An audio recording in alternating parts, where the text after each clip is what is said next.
All right. How you guys doing? See, we're maybe missing a few people that are wrapping up their homework. uh, okay, we've got a lot to cover today, so I'm going to jump right into it and try to go kind of quick. The good news is, if I go a little too quick and you just wanted to hear something again, you can always go back to the video, pause, rewind. I don't recommend playing my voice at 0.25 speed, but you could. Maybe better at 2.0 speed, and I'll sound like a little chipmunk or something, but do what you need to do to study. I'll try to go fast. I'm definitely going to stop for your questions and try to clarify. So worst case scenario, if I'm not fast enough and we stop to talk about some questions, what I'm going to do for you is post the solutions anyway, and provide a link where I did get through the whole thing. So you'll have plenty of material to cover it. So don't feel bad about asking questions. If you've got questions, that's a better use of our time than me just rambling up here about the problems. But I hope that me rambling about the problems will also be helpful. So go ahead and grab that. If you haven't, I'll try to remember to put it back up at the end of class too, because I know there's a few people not here yet.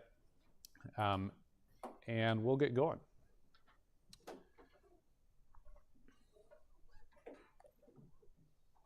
Okay, there was one slide I forgot to cover with the flocculation system, so I'm going to do that real fast in addition to the homeworks. I meant to talk about this briefly because many flocculation chambers are set up in sequence. So when we consider a mass balance and we're thinking about, okay, we have some N coming in, if we put them in sequence, then what we could do is say we have N1 coming out and N2 coming out the second one. Excuse me, write that correctly. And so there becomes a question about how do we navigate this in terms of a mass balance through the whole thing. Now, the easy thing to do would be to calculate them separately. Say, okay, I've got this one, and when I do a mass balance in the first one, and in the case of a first order decay, we could solve for N1 in a CSTR. And maybe we'll assume steady state. Then in that case, what we learned was N0 over N1, we could derive that this should be 1 over 1 plus theta k. So another thing we can do is do the same thing, and that would be if we have theta 1 here, that would be theta 1.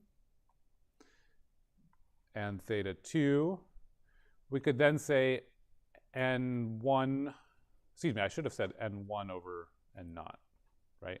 N over N0.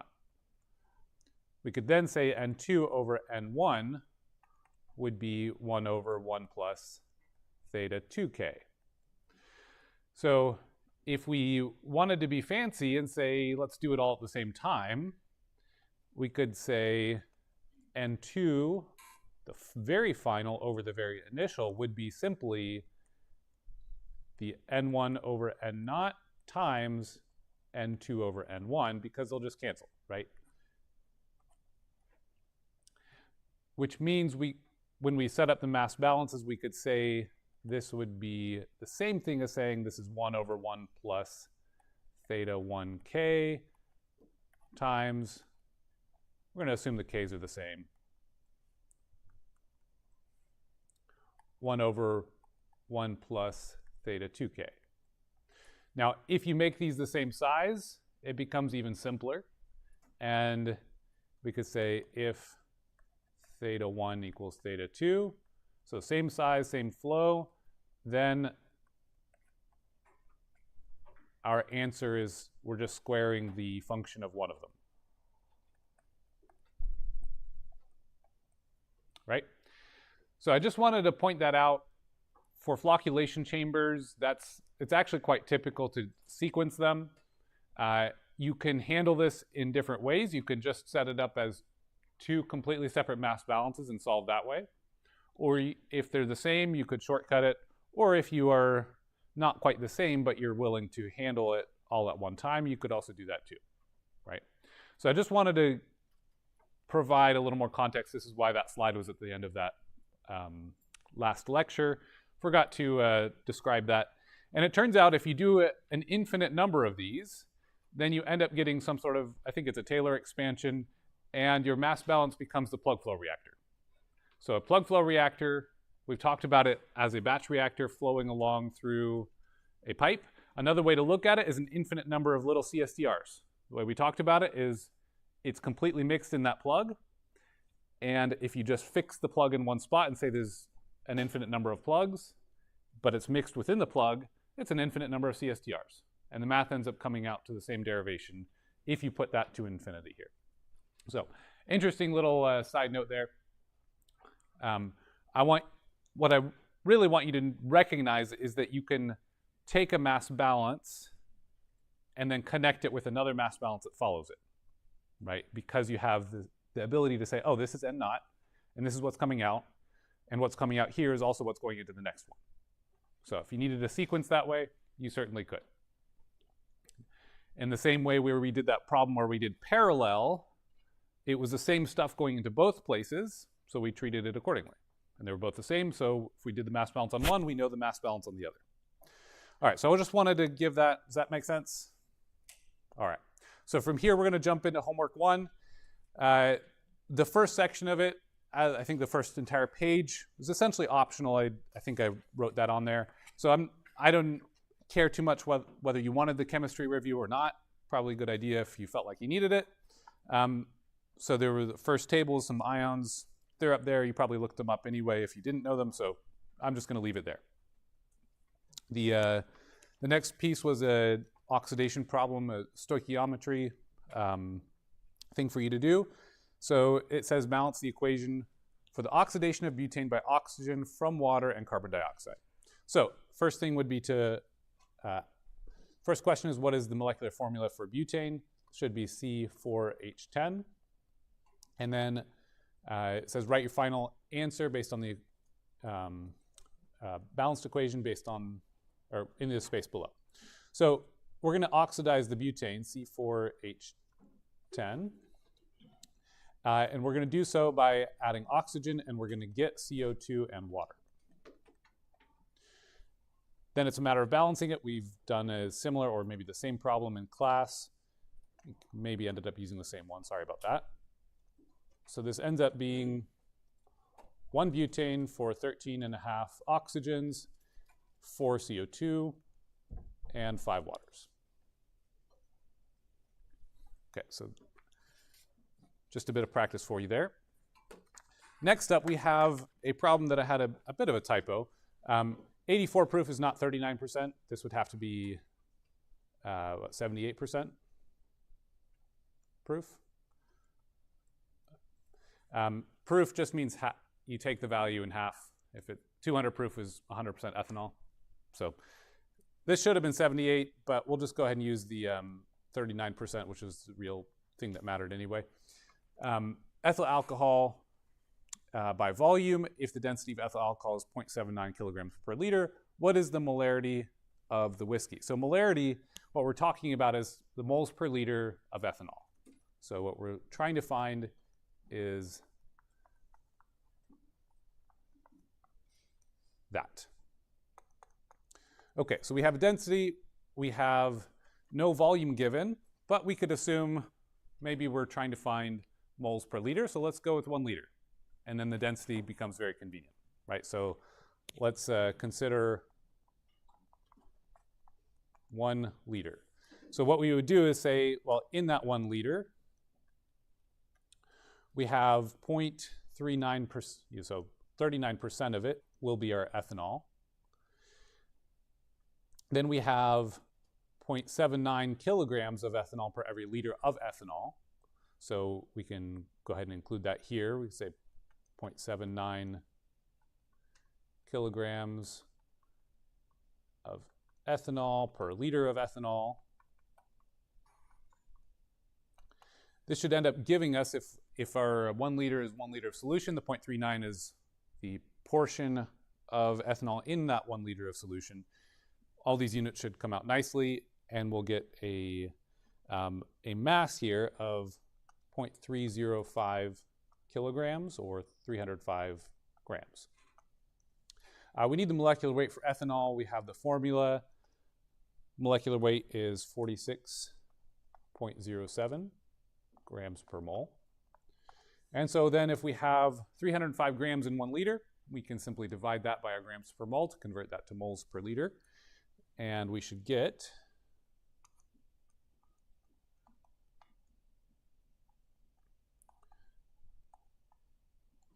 that gives us 6.7 moles in every liter.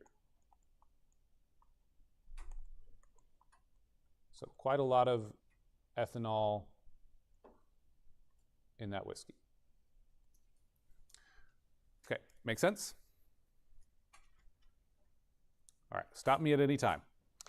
Okay, next up we have hydrochloric acid, HCl. It says it completely ionizes into H plus and Cl minus. This is meaning that when we add HCl, we expect it to go completely to H plus and Cl minus. We talked a little bit about equilibrium chemistry. We'll talk a little more about it when we have to handle chlorine in the next segment. But for now, this just means it's all of it goes into H plus and Cl minus when we put it in water. And we are asked to calculate the pH of the solution containing 5.5 milligrams per liter of HCl. Now, if you took my class in the spring, you know that this can get a little fancy. We're not being fancy with it. We're just saying we added this much H plus, and let's calculate how much acid is associated with that H plus. Okay, so this is going to be our source of acidity, and we can simply say that H plus is going to be equal to essentially the concentration of HCl that we added. So we need to know that, and in order to get there, we need to go from milligrams per liter to moles per liter. We've got 5.5 milligrams per liter. If you want to, you can write that 0.0055 grams per liter. We need our molecular weight, which should be 36.45 grams per mole.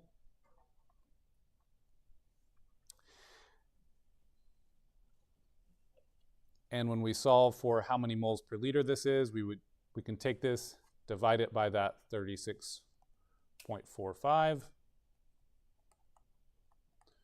Should give us, and we can see it's going to be a relatively small number, especially compared to the previous problem. This should give us 1.51 times 10 to the minus 4th moles per liter. And by the way, one thing I did and I didn't really explain too well is we have 1 mole of HCl giving us 1 mole of H plus, which is our acid. Okay, so you can add that molar conversion in if you like to convert from moles of HCl to moles of H plus. I mean, that's kind of what I started with here. Okay, so that's the amount of H plus we've added. If you really, really want to, you could say we assume that we started at a neutral pH, and so we should have had 1 times 10 to the minus 7 moles per liter to start with if it was completely neutral. But as you notice, that's going to be a very small decimal place, so it doesn't really matter. So just because we had a problem with no context, we can kind of assume that whatever was already there doesn't really matter. So we're just going to say the acid we added is going to be the pH in this particular scenario. So with that, we have to remember that pH essentially means the negative log of H plus and the molar concentration of H plus. So when we do that, if we take the negative log of 1.51 times 10 to the minus 4, our pH value should be 3.82.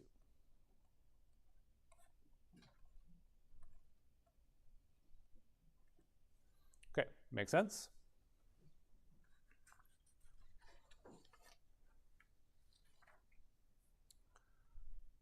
All right. So now we have some equilibrium chemistry to deal with. So we kept it a little simple with the HCl, and we will come back in the next segment when we talk about disinfection to really make sure everybody's clear on this. But I wanted to give you some practice on it right now because we did cover this equilibrium concept. So this one is a bit involved for that particular thing. And I'll read the question and then walk you through it. We have water frequently disinfected with chlorine gas, and when we do, we end up forming hypochlorous acid, HOCl, and that partially ionizes to hypochlorite and hydrogen as follows. So it goes both ways. We have some of each in our reaction here. And we have an equilibrium constant given, Ka or Keq, whatever you want to call it, is 2.9 times 10 to the minus 8th. Sometimes this will be given in like a 10 to the negative 7.5 or something like that. It doesn't really matter how it's given to you. It's a number, right? Okay, so then the amount of HOCl, which is the desired disinfectant, HOCl is more important, depends on the pH. So the question is, find the fraction that is not the stuff we want. That is, and I give you the definition for the fraction, OCl minus divided by the total, HOCl plus OCl minus, as a function of pH. So we want that fraction as a function of pH. And the question becomes then, what would the hypochlorous fraction be at pH 5, 7, and 10?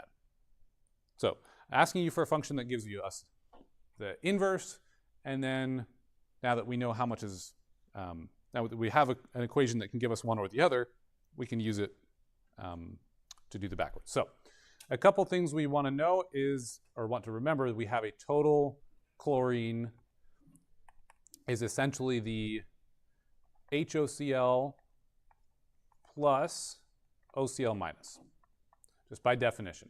So, and we can go ahead and put an equals there, and we'll say that's one equation, and we're going to end up with two equations to and combine them to solve.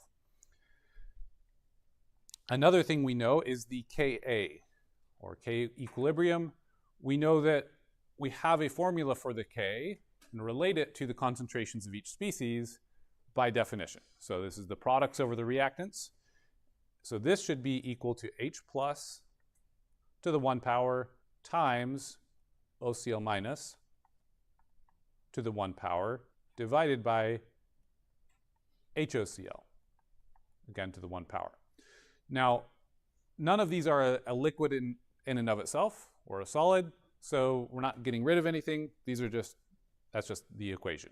So we have two equations, one for the total and one for the equilibrium, and we can use these two equations and combine them in some way to get our fraction. So let's go ahead and take a look again at our fraction here and start thinking about what we could do to rearrange. So our fraction that we need,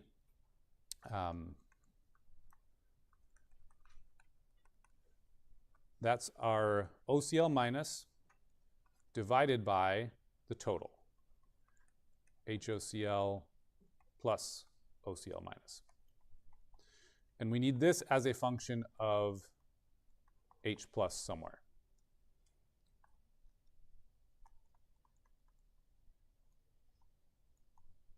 Right? So we need something like that in a form, and that's what we're going to solve. So one thing we can do is simply start here and see if we can simplify a bit. So if we take some operation, let's say we divide the top and the bottom by OCl minus, we would get it to 1 over HOCl divided by OCl minus plus 1. So just by dividing the top and the bottom by the same thing, I haven't really changed the values of anything. I haven't changed the equation since I did it equally there, but I rearranged it. And now with rearranging it, I can kind of see that maybe I can relate this part to this equation. And that can become quite handy. So if I rearrange the Ka equation so that I get something that's HOCl divided by OCl minus, essentially what that would look like, I'd multiply both sides by HOCl. And I'm sorry, let me be clear, I'm using this segment right now. So HOCl, and then divide both sides by OCl minus. I could also divide both sides by Ka, and I'm left with H plus over Ka. So I just rearranged that equation, and now I have something in this form, and I can see that I could plug this in right here, and suddenly my fraction is in the form of H plus and Ka.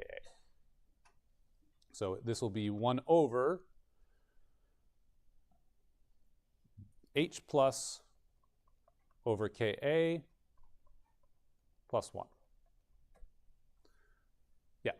So I accidentally did the OCl minus over HOCl.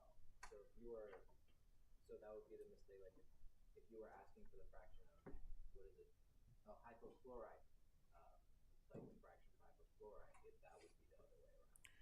So what if you did one of the species over the other, you're giving me the ratio of the two compared to each other.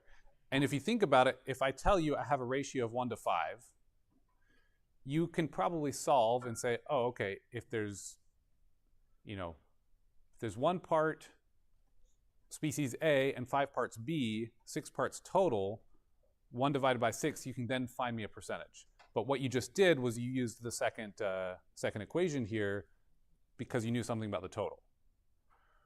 So if you take that approach, you can probably get to the right answer. However, you have to keep in mind what specifically you're actually doing. So what I'm doing here with this derivation in particular is I'm saying the fraction of the total, and the way you were approaching it was I'm comparing the ratio of these two, of HOCl and OCl minus. So I'm taking A over A plus B, and you're taking A over B, right? Does that make sense? Okay.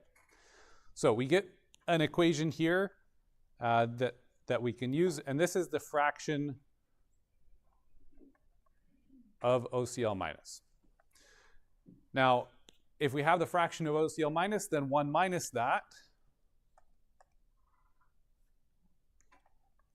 I'm just going to say 1 minus f here, would be the fraction, well, I'll say fraction of OCl minus, would be the fraction of HOCl.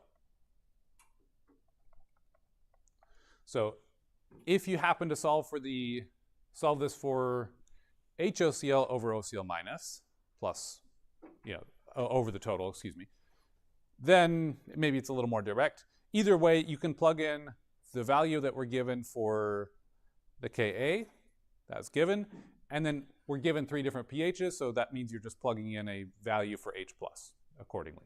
So if you do that, we should end up with, at pH 5, the value should be 0.003. Now, this would be the amount that is not hypochlorous. So this would be the amount that is OCl minus. But I kind of wrote this a little backwards. So I'm gonna say the amount that is hypochlorous should be the 1 minus that. So this should be 0.997 for HOCl, or if you left it in terms of the OCl minus fraction, that's 0.003. And at pH 7, the OCl minus would be 0.775, which would mean the amount that is HOCl be 0.225. And then at a high pH, we have a low amount of HOCl in this scenario, and it's essentially inverted from what we just had. So this here would be 0.003 is the fraction of HOCl, and accordingly 0.997 is OCl minus. Okay, does that make sense? Yeah.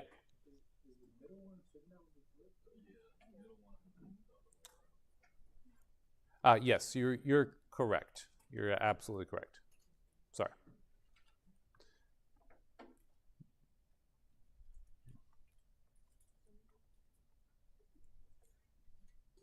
Oh, did I just correct the wrong spot? No, okay, that's good. All right. All right. Make more sense now? We're good?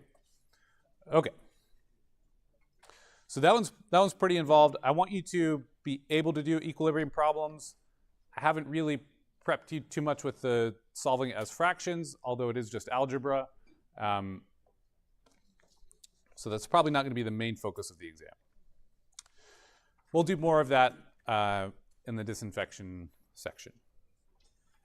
All right, next up we have a task for a mass balance. Need to derive the mass balance for the following systems, solve the equations in terms of concentration C. For A would be a steady state CSTR with a first order growth reaction of some solute given as C.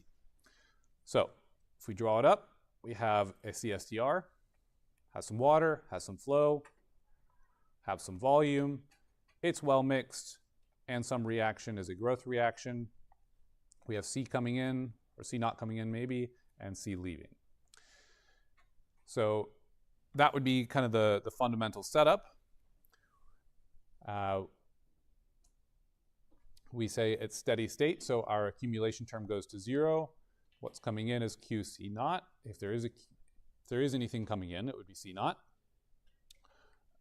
minus QC going out. And now we have a growth reaction in that volume, VKC. Now this was a first order growth, so that would be C to the 1 power. And we're adding it because it's growth and not a decay. And we want to solve for C, so we take this equation and simplify. This is pretty familiar, or should be by now. If we want to, we can divide everything by Q. That'll get us to theta instead of Q's and V's. So 0 would be equal to C naught minus C plus theta KC. If we isolate C by itself, on the left side we would have C minus theta KC equals C naught. And so we could finally solve for this to be C equals C naught divided by 1 minus theta K. Now I factored out a C over here, and that's why it would be C times 1 minus theta K. And this looks very familiar. We saw the same thing with a decay reaction, except that minus sign was a plus sign.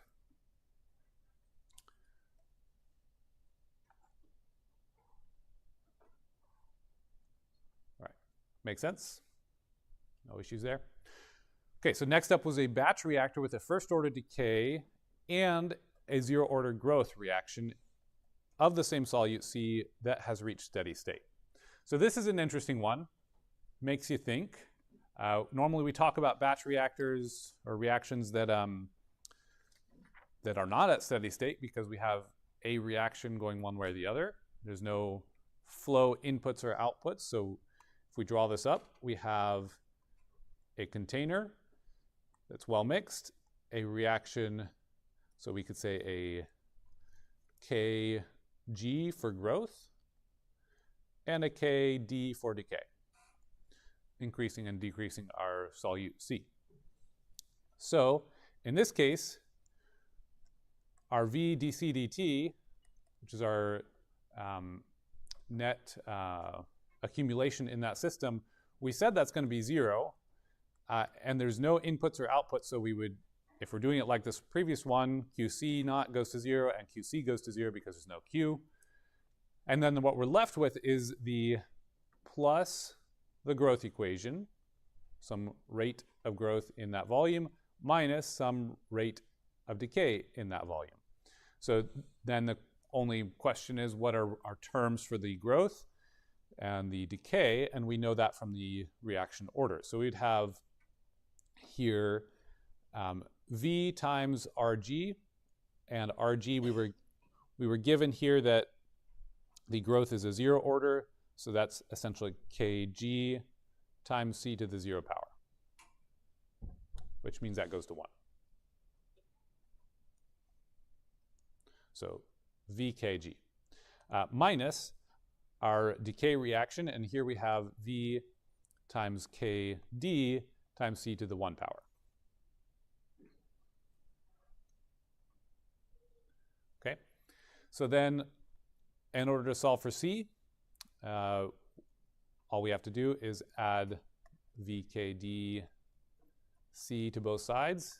Say that's equal to VKG. Get rid of the V's by dividing both sides. And then C should be equal to the rate of growth, divided by the rate of decay.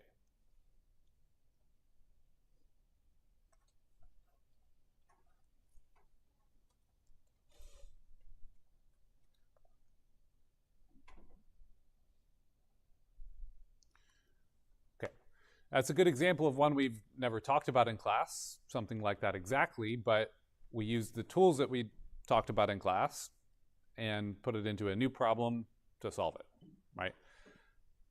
Does that make sense? All right. So next up we have another mass balance system. We have ozone, sometimes used as a disinfectant for drinking water. It's highly reactive, and it doesn't stay long for very well because it reacts with anything, almost anything in water, including the pathogens. And it's found that we have nearly first-order kinetics in ozone concentration for ozone decay, such that concentration decreases by 50% in 15 minutes. So that means our half-life, which we talked about a little bit, is 15 minutes. A water supplier wants to inject ozone into a pipe bringing water to the water treatment plant to provide some sort of pre-disinfection for the influent. And we have a 3-foot diameter pipe, 3,400 feet long, the steady state flow rate of 10,000 gallons per minute. What concentration of ozone in milligrams per liter should be injected at the head of the pipe so that the ozone concentration, so that there will be an ozone concentration of 1 milligram per liter at the end? So the pipe may be realistically assumed to act as an ideal plug flow reactor. All right, so we're given a lot of information there, but it's not necessarily in a typical format. So one thing is the rate constant and rate order. So rate order would be 1. We were told it's approximately or effectively first order. And we know that the chlorine is decaying. It's reacting with other stuff, so the concentration goes down, just giving it a half-life. And now our half-life we can consider as C over C naught equals 1 over 2, right? Even if we started with 10, or started with 10 and ended with 5, it boils down to 1/2, right? And so that's going to happen at 15 minutes. So we can actually derive our rate kinetics because we know that if we take ozone in this water and just leave it in a batch container and watch, in 15 minutes, we'll have half the concentration. So that, when we say it has a half-life, it's describing an experiment that we hypothetically performed, saying we left it here for 15 minutes, or we were watching the concentration, and after 15 minutes, it was half of the concentration. So now we have an experiment, so to speak, to derive our data from. And you'll recall that in a batch system, or you could derive, natural log of C over C naught is equal to negative KT. What I want here is to find K, right? So that's what I'm doing first. Probably the first thing I ought to do is just draw my system, right? So I have some sort of pipe. We'll be able to find some volume given the length and the diameter. And we're given some flow rate and all that.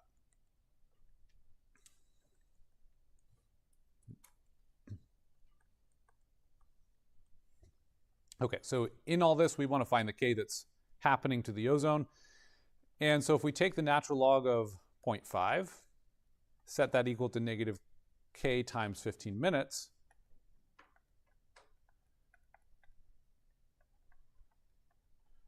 we'll be able to find our K. So when we do that, our K should come out to be 0.058 per minute.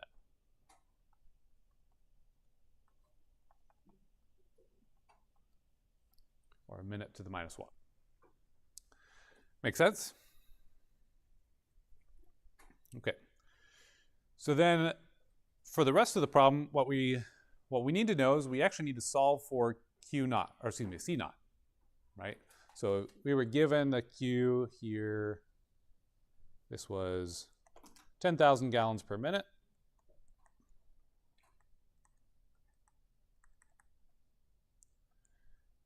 And we want to know how much initial concentration do we need in order to achieve a final concentration of 1.0 milligrams per liter. So at this point, you might be thinking to yourself, all right, we need to solve for a lot of unit conversions, get all these into metric systems, and normally I'd agree. But really what we care about is how long the water is in the system. So the only unit conversion we really have to figure out is if we get the volume in cubic feet, converting that to gallons, then we're good, because we'll find our hydraulic residence time based on the flow rate and the volume, and that residence time should be in minutes. So that's the approach I'm going to do. So we have this diameter. The volume for our reactor here should be the length times the area. This is going to be a cylinder, right? So length times pi r squared, or the diameter over 2 squared, times pi. And when we do that, we should get a volume of 2,433 feet, cubic feet. And if you looked it up, it would be 7.48 gallons per cubic foot.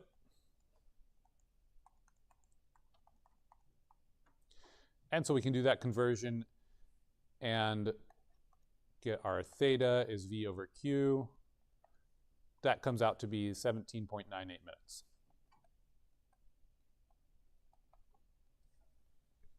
Okay, I'm skipping a little bit, but you have enough information here to fill in the pieces as needed. Okay, so then essentially we're doing a mass balance to solve for C naught. Usually we're solving for C. In a plug flow reactor, we have the theta. Again, our kinetics, or our mass balance in a plug flow reactor will essentially come out to natural log of C over C naught is equal to minus KT for a first order decay system, but we want C naught. The other way to write this would be C equals C naught times e to the minus KT, and maybe that's a better starting place, so we can say C naught is going to be equal to C over e to the minus KT. And now T here, we're going to sub that in for the theta, because we're doing this in a plug flow reactor.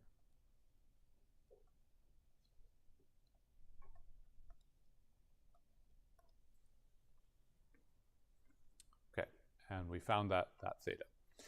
So when we finally do that solve, one thing we can check before we even look at our number, physically speaking, this should be bigger than the 1.0 milligram per liter that we need to have at the end, right? So that's a good proof check to keep in mind. Okay, if I were to get a smaller number, I'm not answering the question correctly. I know that much, and that could help you decide. So if you put these numbers in, should come out to be 2.83 milligrams per liter. It does pass our proof check. And another thing we could say is if it takes 15 minutes to go into 1/2, our residence time is a bit more than 15 minutes, then I expect our initial concentration to be a little bit more than double. And sure enough, this is a bit more than double the concentration. Because if our theta was exactly 15 minutes, we don't even have to calculate. We say, oh, I know, it's 2, right? Because of the half-life. We already told about that experiment. All right, make sense? All right, so this one's a fun one. We have a stomach as a chemical reactor. And it says you devour a fast food burger, and you can tell when this book was written because I don't think they cost 99 cents anymore. In about a minute, it acts as an instantaneous input of 350 grams of food entering the stomach. In response, and so when we say an instantaneous input, we don't have a flow rate involved. It's just you put it in there. You gulp it down. It's there. Okay? So instantly, it's there. And also the word instantaneously kind of indicates that we might be having some time-dependent thing later. And especially because we don't really have the flow rate for that addition. So when we write up our, when we draw up our system, if we have some flow rate leaving, possibly, we have some instantaneous input. Well, let me finish reading the question, then I'll finish drawing it up. So in response, the stomach starts producing some gastric liquids, some acids. So we do have some flow rate coming in and probably leaving, which are continuously excreted into the stomach at a rate of 12 milliliters per minute as the hamburger is digested. The fluid also leaves the stomach into the small intestine at that same flow rate. Okay, so we do have a flow rate going in and out, but that flow rate in doesn't have the hamburger, right? The hamburger was put in separately. So this is an interesting, different mass balance than we've dealt with before. Okay, so the volume of the liquid in the stomach always stays constant here at a volume of 1.15 liters. And by the way, this stomach acid, this is HCl, or is mostly HCl. So that problem we were talking about earlier, this is why your throat will get very irritated if you vomit, right? It's because there's a strong acid that is now bothering your throat. This is pretty harsh stuff in some sense, but it's supposed to be there, and when it's there, that's a good thing. All right, so the volume stays constant. The hamburger is digested at a rate. The rate constant for that is 1.33 per hour. So hamburger digestion here, K is 1.33. The units are 1 over hours, so we know that's a first order reaction. And it's a decay reaction because we're reducing the mass of the hamburger over time as we digest it. So what kind of ideal reactor would you model it? Well, this is the stomach, and if you know anything about the stomach, it's sloshing around. It's even doing some pulsing a bit in order to get some mixing. Now, your intestines, if you've ever seen from anatomy or whatever, they're kind of winding around and everything. Those would be much more like a plug flow reactor. So your stomach would be a CSTR, and your intestines would be more like plug flow reactors. Okay? So CSTR would be a good one here. We do have some flow going in, some flow going out. Then the question is the reactor at steady state immediately after the hamburger's addition? So we add this hamburger and we have a flow rate coming in, a flow rate going out, and a hamburger that's being digested. What do you think? Question? Or? The copy that you gave us has a different question for part B. Oops, I'm sorry. What does it say? What fraction of the hamburger mass will remain undigested in your stomach after 1 hour after you eat? That'd be this question here. Yeah, we don't have Okay, my bad. Well, I'll go ahead and tell you, it should not be at steady state because we don't have any C naught. So adding to your problem here, but you didn't have to do it, so lucky you. And I apologize for the confusion there. I will correct that. So because we have nothing entering, this should not be at steady state.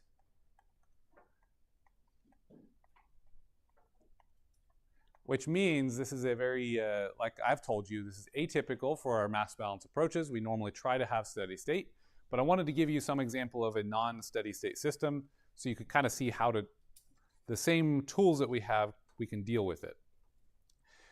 So our mass balance, the accumulation within the stomach will be a negative accumulation. We're digesting it, and it can't be 0 because it has to be, the QC naught goes to 0 because there's no C naught.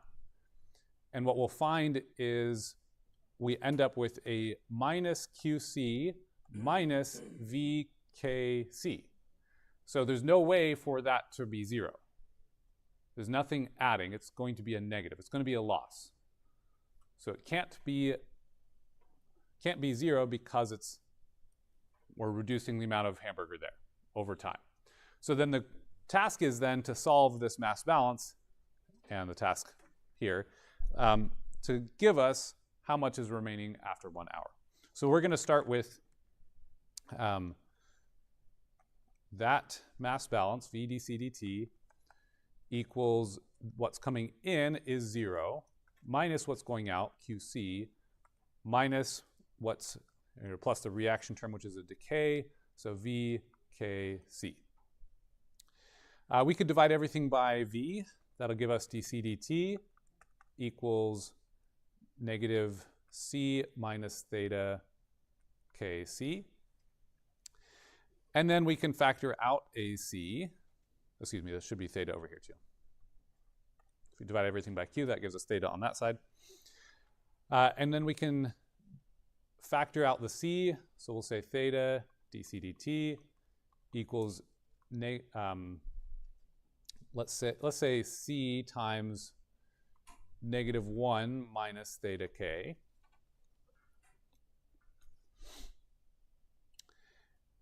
And then we can essentially integrate. Now we could divide both sides by theta, divide both sides by C, and what we'll end up getting is dc over C.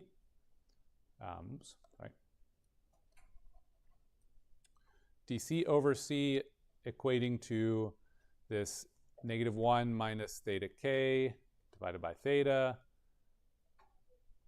dt, and we're going to integrate from 0 to time t, and over here from 350 grams to some final concentration.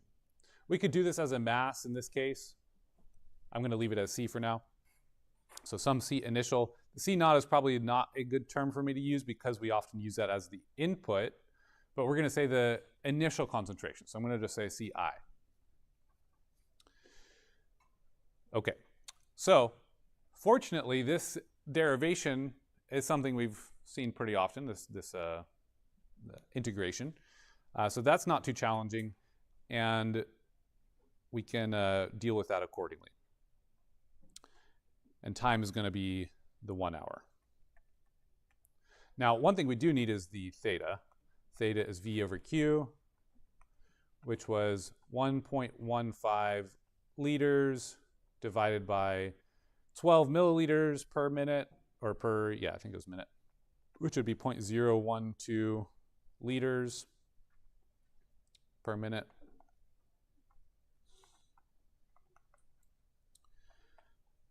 Let's see, I don't think I wrote that down, did I? Anybody have that value?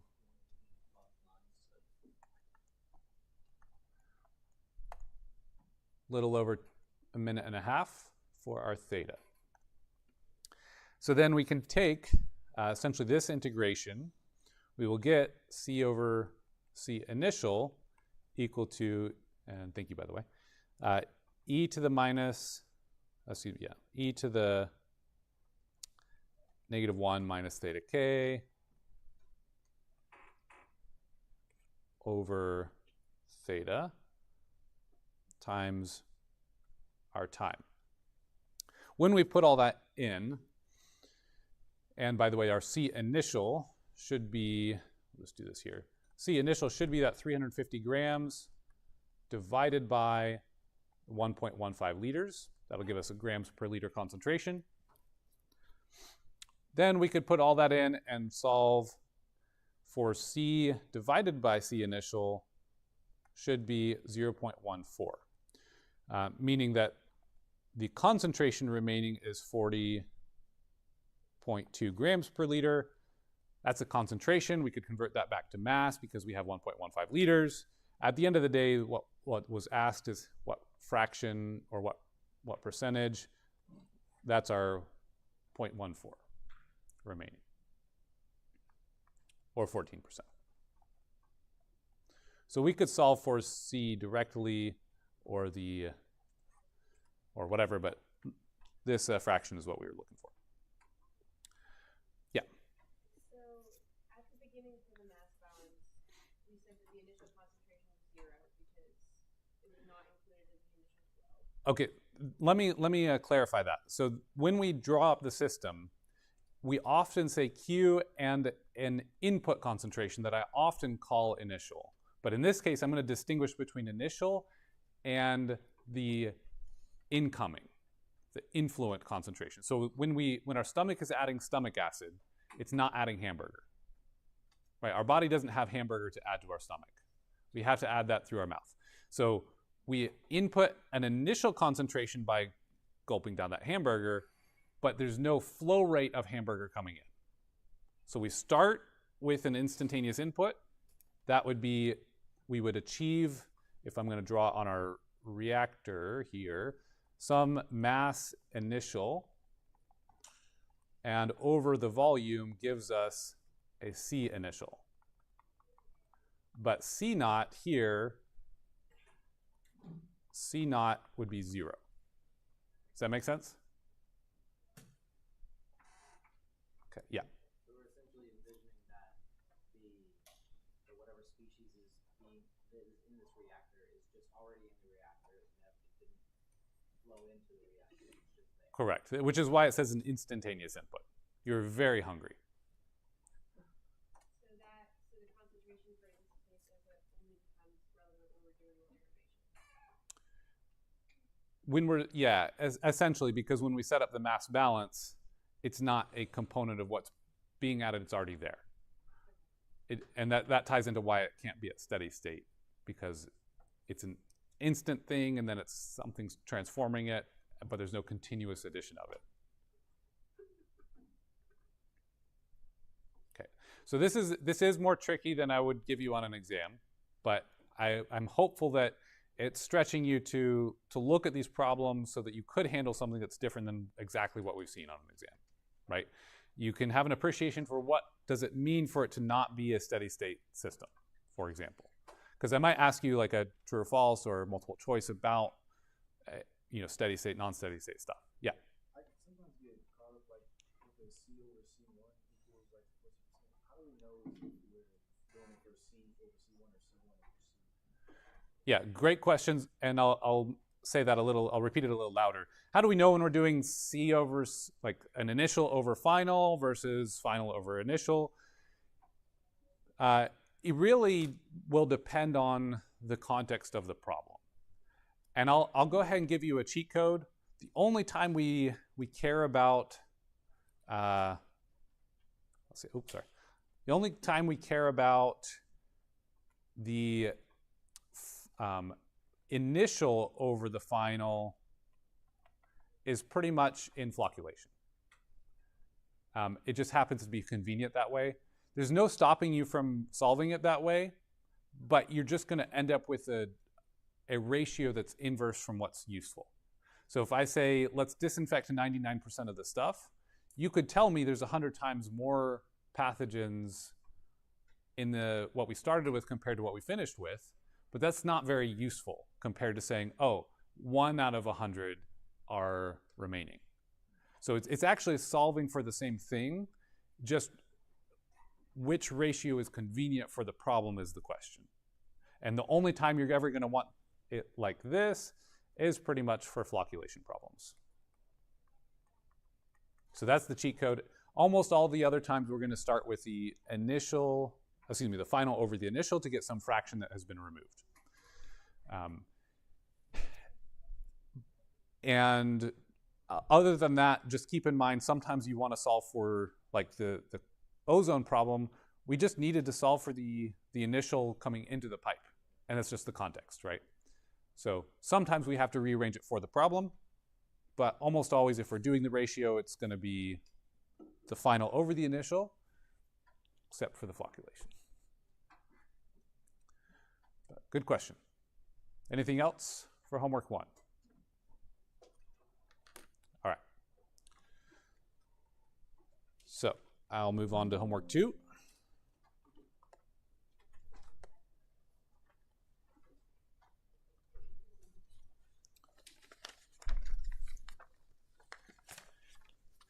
So our first problem here is trying to remove some specific particles from a treatment plant.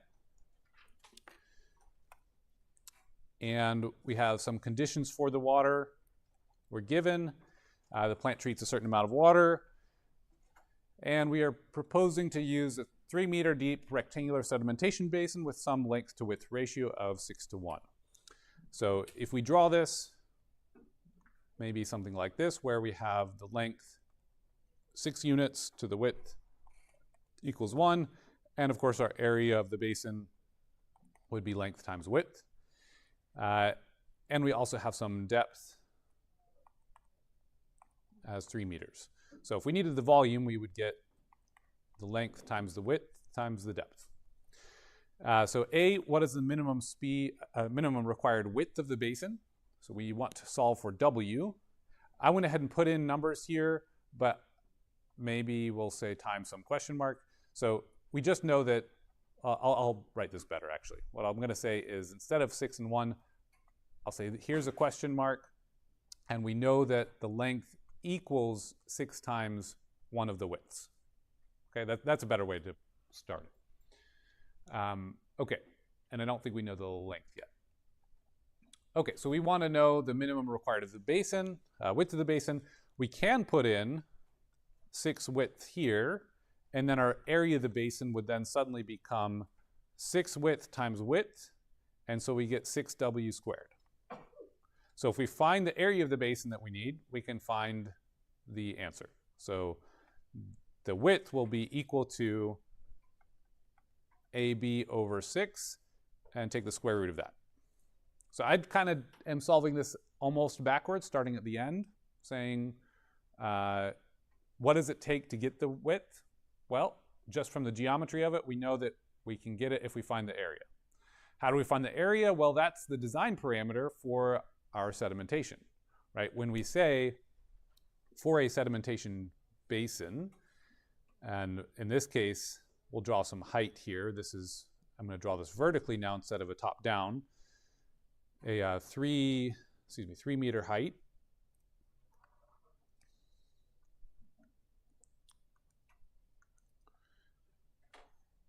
This will be like when we draw the system this way, and we have some area of the basin like that. With the flow rate going this way, we can treat this just like we have with our sedimentation. We can say that our design velocity needs to meet the settling velocity for these particular particles, which are the 10 micrometer diameter particles. Now, we know that our design velocity is going to be Q over AB, right? That was what we talked about to say the flow rate divided by the area of the basin. If we take a flow rate, and I'm double checking this in my mind while I talk, right? Because I'm like, oh, did I do it backwards? Did I get this right? So flow rate is volume per time. We need this into a velocity. And so if we take flow rate and divide it by an area, that turns let's say meters cubed to meters. And the seconds is on the bottom. So I'm confident I got it right. So Q over AB is our design velocity V naught, whereas Vs, we had that equation that was G times the rho of the particle minus the rho of the water times the diameter of that particle squared over 18 mu. How can I memorize that and always question myself with a simple one? That's silly. Okay, so what we can then do is find AB, given that we know some flow rate, when we set these two equal to each other. And this is what we're doing when we want to remove all of them, right? We need to remove all of these particles. What is the minimum required dimensions? This is how we're going to solve it. So our diameter of the particle, this was 10 micrometers. That would be the same thing as saying 1 times 10 to the minus 5th meters. Our dynamic viscosity, we're going to have to look up for that temperature. This is 1.13. Remember to keep the times 10 to the minus 3 in here. Kilograms per meter second. Acceleration will be gravity, 9.81 meters per second squared. Rho of the particle, when we convert it, that should be 1350 kilograms per cubic meter. And we'll look up our water density. That should be 999.1 kilograms per cubic meter there.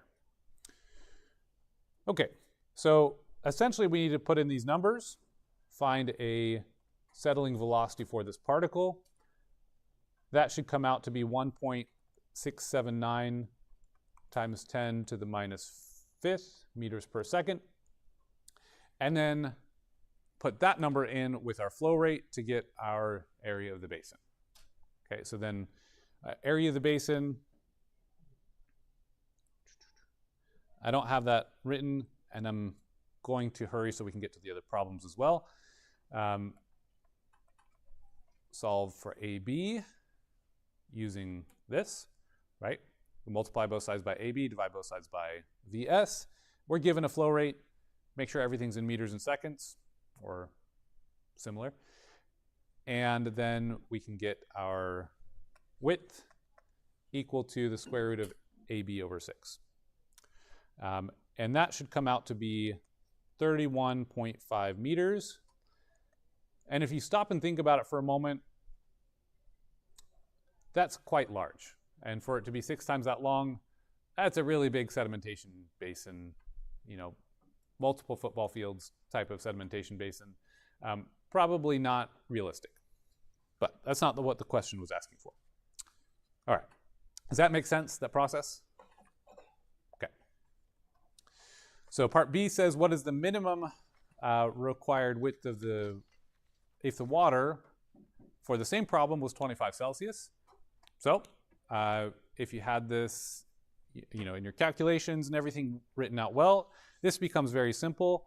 All we need is a new mu and rho.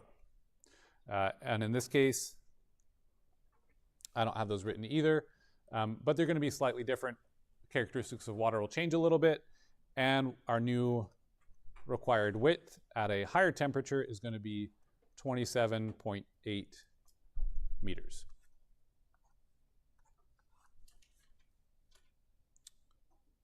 All right. Make sense how you do that? Okay.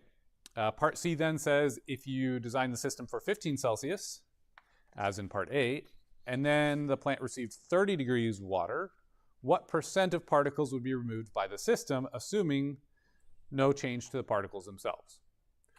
Well, if the trend continues in this direction, we started with a very large reactor, and we needed a smaller one when we got to 25 Celsius. Maybe we need an even smaller one at minimum for 30, so 100% based on that logic. So without any calculations, my guess is 100%, but maybe good to go ahead and at least think about this and check the role of the mu and the dynamic viscosity. You could also check the viscosity table, make sure that as temperature increases, the viscosity is getting smaller, which gives you a faster settling velocity. That's true. And the density, make sure it's tracking the same direction. Or you could simply put in the numbers and calculate again. You could say Vs at 30, solve for that. That would be 2.42 times 10 to the minus 5th meters per second. We know our design velocity from the start was 1.67 times 10 to the minus 5th meters per second. And to formally do this, we would say the percent removal would be Vs over V naught times 100%. And that would give us 144% of particles, which is silly, so that's 100%.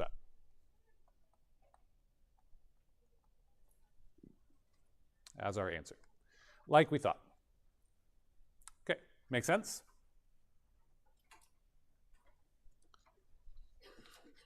All right, good. So problem 2 says we have horizontal shaft paddle wheels used in a tapered flocculation basin comprised of 3 compartments. So we have 3 compartments here. It says tapered. It's kind of implying they're changing size each time. Each of these are well mixed. These are flocculation basins. The power input progressively decreases through the basins, with the first one providing 186 watts of power. The second is 30, and the final 7.5 watts. Each paddle wheel mixes a compartment. Okay, they're the same size. Sorry about that. But the amount of stirring is tapered. So that's a better way to think of it. So they're each 4 by 4 by 3.75 for dimensions, and the water temperature is 15 Celsius. Average flow rate is 16,000 cubic meters per day. So the first question is, what is the mixing intensity? And each of the 3 compartments, the power is really the one difference. The volume is going to be the same for each of them. The power in the first one was 186 watts. Then it was 30, and in the third chamber, 7.5. We know that mixing intensity is equal to the square root of the power over the volume times the viscosity. That did not help. Okay, so we can simply solve for each G1, G2, and G3. Pretty straightforward here. So I'm just going to skip ahead a little bit, say this is 52.1 per second. We got to double check that we got our volume calculation in meters. Should be 60 cubic meters if we do that. That checks out.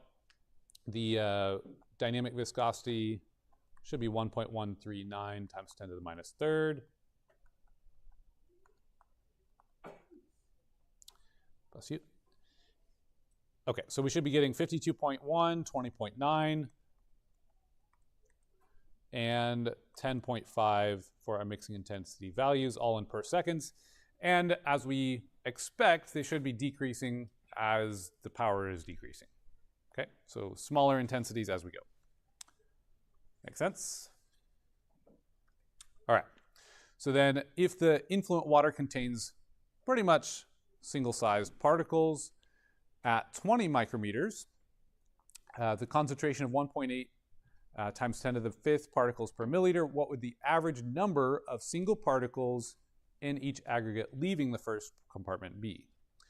So this comes back to the question earlier. The question itself is asking for average number of single particles in each aggregate. That's where we're coming from. The n naught over n is giving us that value. And so the language of the problem is really telling us when we're doing one or the other, and this is that time where it kind of makes more sense to do it that way. So we want to find that. So we're going to set up a mass balance, and this is talking about the first compartment. So we did all these compartments, all 3 of them. You can imagine that, like I started the class with today, a series of compartments with different reactions, in this case, different rate constants in each one of these, to help these particles get bigger and bigger. In this case, we're just going to look at the first one. So we had a flow. We're going to need to solve for the K. We know the volume. So we're given a lot of pieces, and we want to know the average number of single particles in each aggregate. Okay, so now we need a mass balance on the first one. G, by the way, that was the 186. Oh, excuse me, not 186. 186 was the power put into it. We calculated G to be 52.1.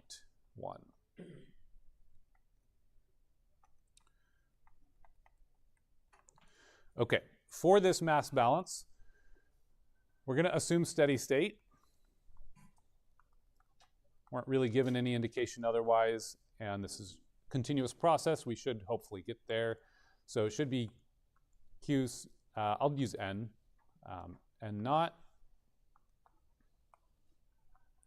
Could do N1 or just N minus what's leaving, plus our reaction, which is a negative VKN. Again, this should be a first order decay. We're removing particles to make bigger particles.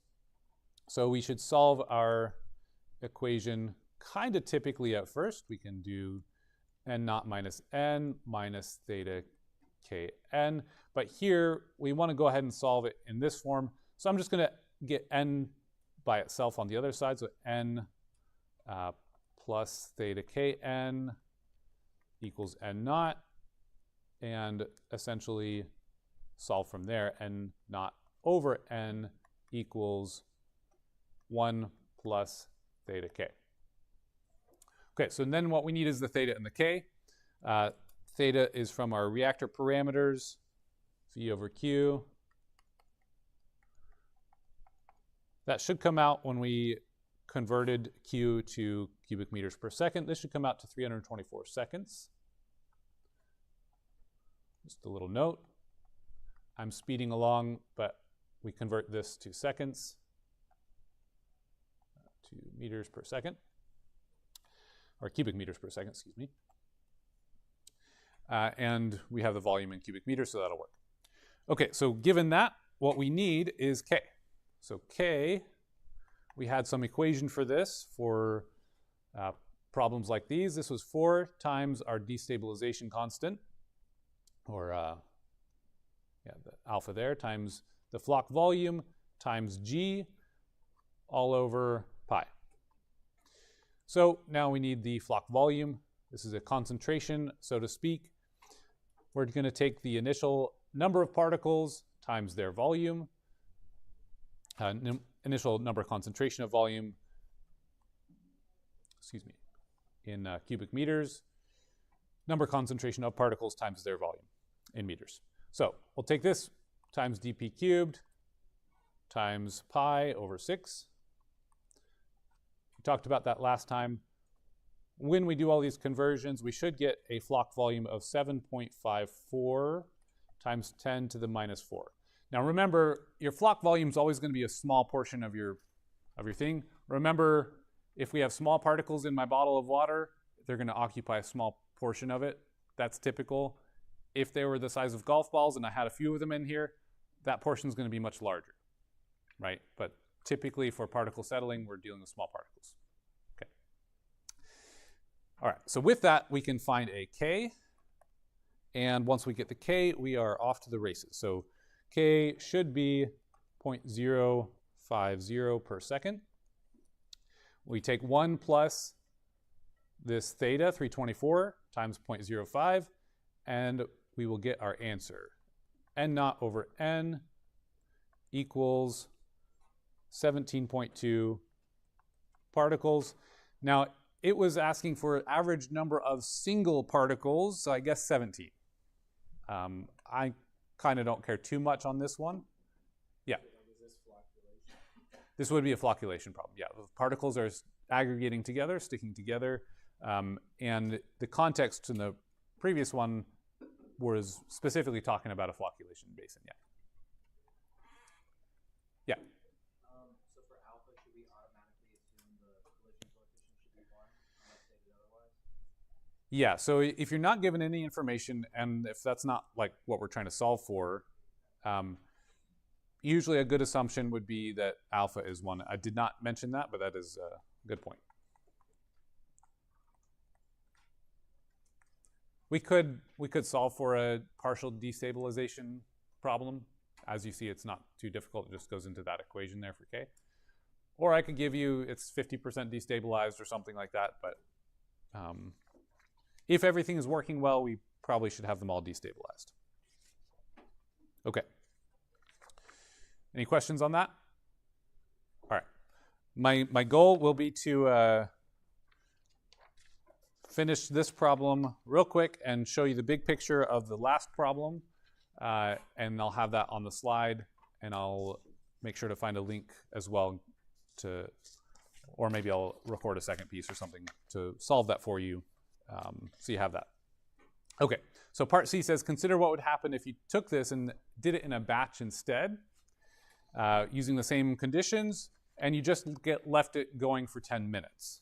Okay, so in this case, we are doing a batch scenario where we have V dN dt, and we just have that decay reaction in that volume, negative VKN.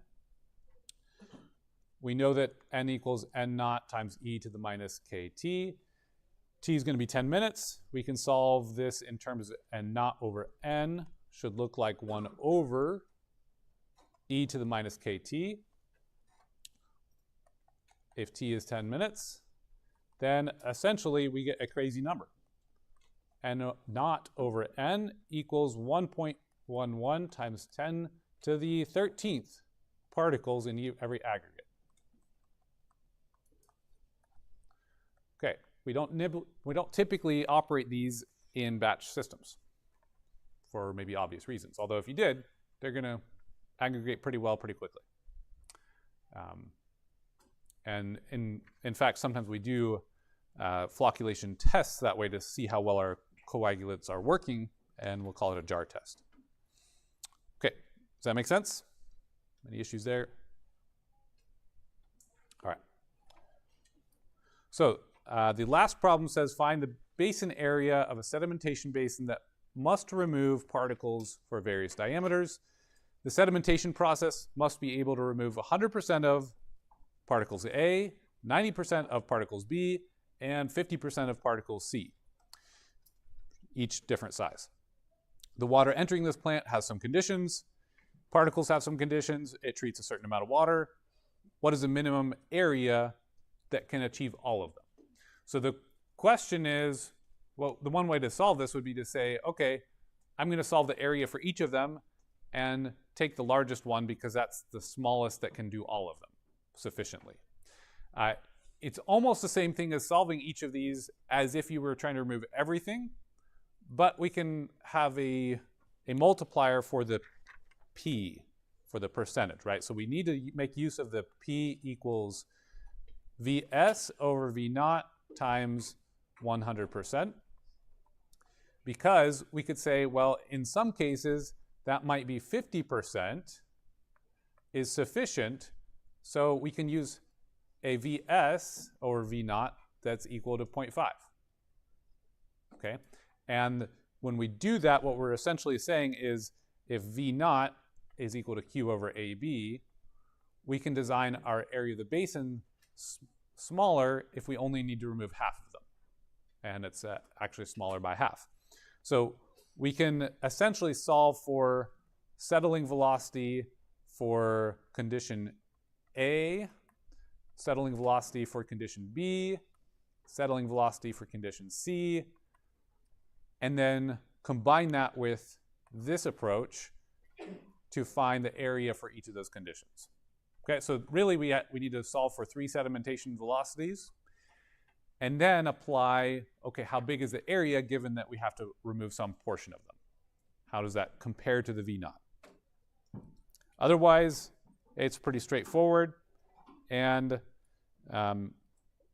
remember, you could always look at this like we have some particles that are going plenty fast, some that are a little slower, and our metrics are going accordingly.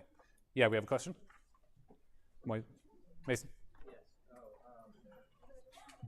if you were solving for settling velocity, right, you have that equation.